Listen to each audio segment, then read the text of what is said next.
2, 1. 7 things you probably didn't know you need to know. I'm Jamie East, and this is the Smart 7. Good morning, everyone. It's Wednesday, the 6th of October, and it's Mad Hatter Day. And a big happy birthday to Addison Rae, Britt Eklund, Ricky Hatton, and Elizabeth Shue. 7. The Tory party conference continued in Manchester on Tuesday. Home Secretary Priti Patel addressed the party faithful and started with tough new penalties for those entering the UK illegally and for those who smuggle them in. We are smashing the economic model of the people smugglers so that they can no longer profit from human misery. The current maximum penalty for entering the country illegally is 6 months. We're increasing that to 4 years. Under current maximum sentence for people smugglers right now is 14 years. We are changing that to life. She remains focused on the cross-channel activity, saying there's no reason for an asylum seeker to travel to the UK from France.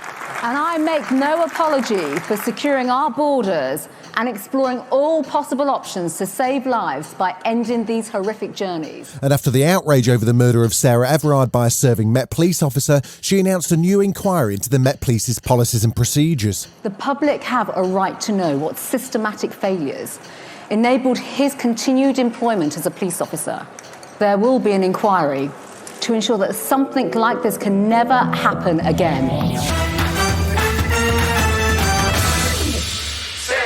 Boris has been having the time of his life at the Tory conference, posting jokey Build Back Better videos and popping up on almost every media outlet.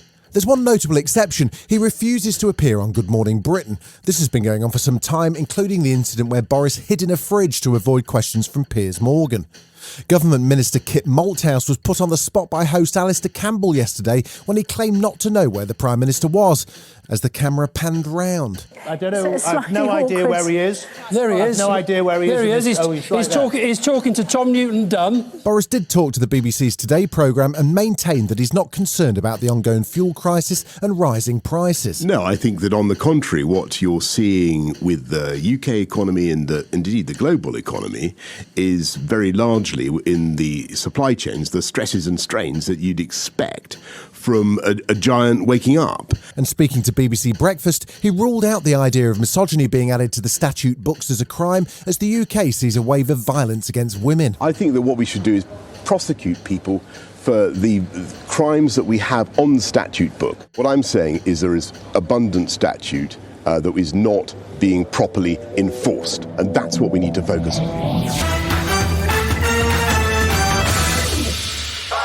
Well, it's been a tough week for Facebook so far, hasn't it? Hey, recovering from Monday's blackout, Tuesday saw former employee turned whistleblower Frances Haugen testify in front of a US congressional committee. She didn't sound too upset that Facebook had gone offline. I don't know why I went down, but I know that for more than 5 hours, Facebook wasn't used to deepen divides, destabilize democracies, and make young girls and women feel bad about their bodies. Founder Mark Zuckerberg says her testimony paints a false picture of the company, but Frances says that the company is now so influential that it needs proper external oversight, much like big tobacco. Today, Facebook shapes our perception of the world by choosing the information we see. Even those who don't use Facebook are impacted by the majority who do. A company with such frightening influence over so many people, over their deepest thoughts, feelings, and behavior, needs real oversight.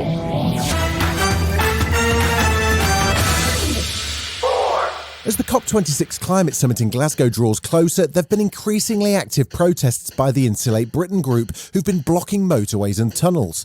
They've delayed ambulances and people on the way to hospital, and now Boris has spoken out on the matter while talking to Nick Ferrari on LBC and says Priti Patel is right to up the level of penalty and fines for this kind of protesting. There are some people, Nick, who call those legitimate protesters. I think they're irresponsible crusties who are basically trying to, stop people going about their day's work and doing considerable damage to the economy. Liam Norton from Insulate Britain says he recognises that some of the group may have gone too far, but that the climate emergency demands action.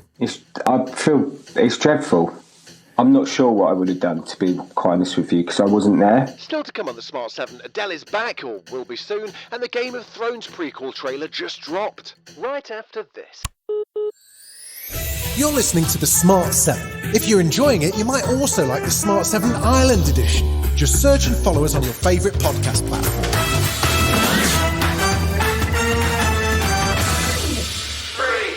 Tuesday was an historic night for women's European football as the new group stages of the Women's Champions League kicked off. There were 4 games last night, with the highlight being 2007 champions Arsenal taking on Barcelona. And all of the games this year will be streamed for free by DAZN Sports on its YouTube channel, which could make a real difference to the profile of the women's game. It wasn't a great night for Arsenal, however, with Barcelona winning 4-1, the final goal coming from substitute Luka Martins. Luka Martins will pick up this loose ball. A little bit of a nudge in the back. Luka Martins! 4 for Barcelona! She came on as a substitute and instantly makes an impact. 2. She's been gone a while, but finally, she's back. She's Adele, and it was almost a year ago that she updated us about her new album while hosting Saturday Night Live. Now, I know there's been a lot of chatter about me just being the host. I've seen all of it. Like, why isn't she the musical guest? My album's not finished. I'd rather just put on some wigs, have a glass of wine or 6 and just see what happens. Now, after a teaser campaign that saw the number 30 projected onto the BBC, the Louvre and the Brooklyn Bridge, Adele finally confirmed she's releasing new music. The song's called Easy on Me and it's out on October the 15th. All we have so far is a tiny little bit of piano.